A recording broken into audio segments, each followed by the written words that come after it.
and since then, my family and I have heard and seen her. It began one day when I came home to visit from college. I was sitting with my other cat, Cleo, on the couch, waiting for my grandma to come pick me up. The house was silent.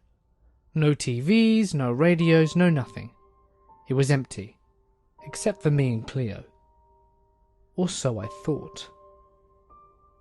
All of a sudden I hear this meow coming from somewhere in the house. Cleo's ears perked up and she looked at me suddenly, so I knew I was not imagining it. Sunny had a very distinct meow, and so does Cleo. Sunny's meow was long and low, whereas Cleo's meow is high-pitched and short, almost like a kitten's. The meow I heard was exactly like Sunny's, so I looked at Cleo, and we were both staying still on the couch.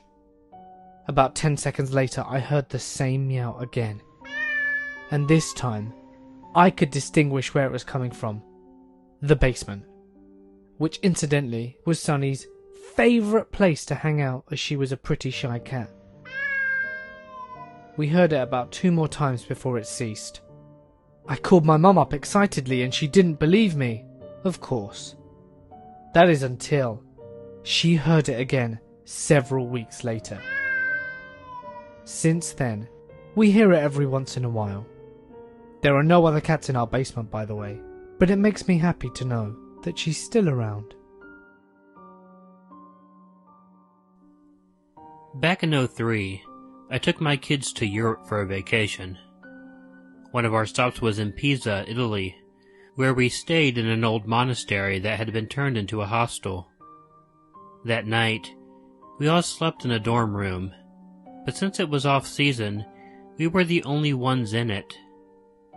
We had 3 separate beds that were right next to each other, and in the middle of the night, I distinctly felt a cat jump up on my bed and lay on my legs.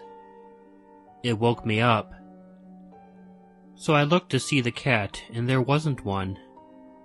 Positive of what I felt, I tried to ignore it. So I lay back down to go to sleep, not wanting to get all freaked out about it. The next morning I mentioned it to my kids, and my daughter, who's 15, said that the same thing had happened to her last night.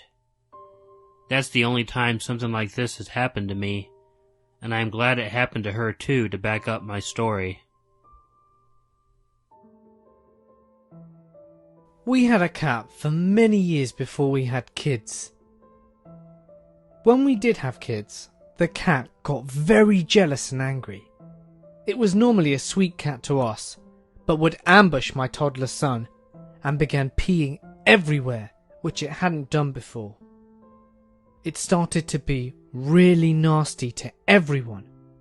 It actually bit and scratched my 2-year-old baby, completely without provocation.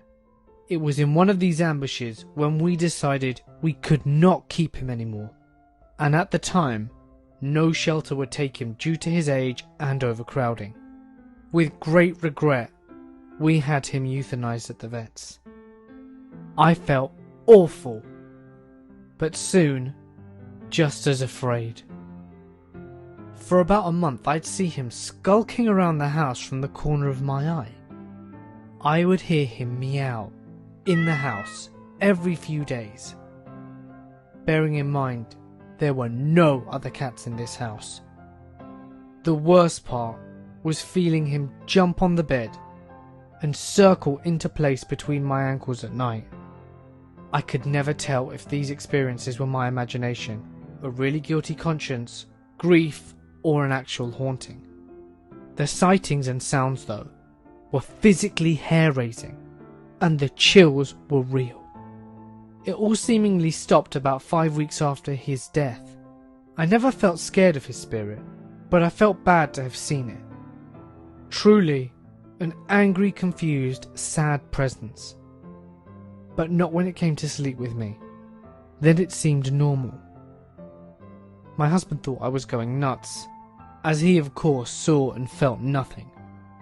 One night my husband was travelling, and I couldn't be sleeping by myself. After I put the kids to bed, I thought I'd seen the cat turn into the corner of my bedroom. I just couldn't take another freaky night, and I spoke out loud to the cat that I was sorry, and I also prayed to God to comfort him and remove him from our house. It never happened again.